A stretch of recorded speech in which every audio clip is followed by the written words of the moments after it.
Panis yung kape mo. Pag ako nagpainit sa'yo.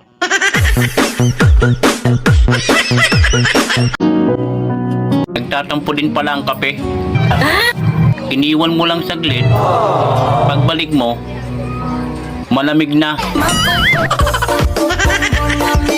Alam nyo ba, na ayon sa narinig ko sa radyo, ay masama raw ang palaging pag-inom ng kape.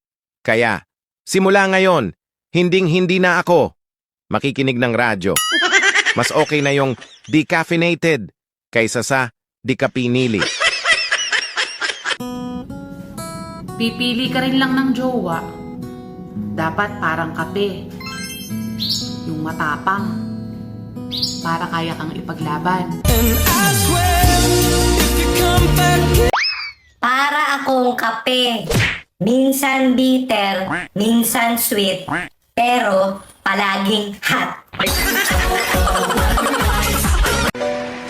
Mas okay pa nga maadik sa kape kaysa gugma nga pirmirang nga apike.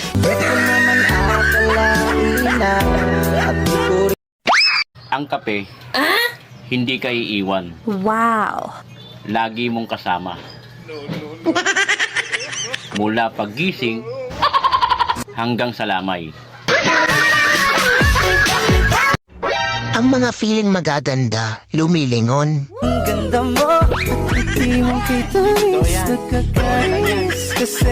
Ang tawag dyan, pilingon.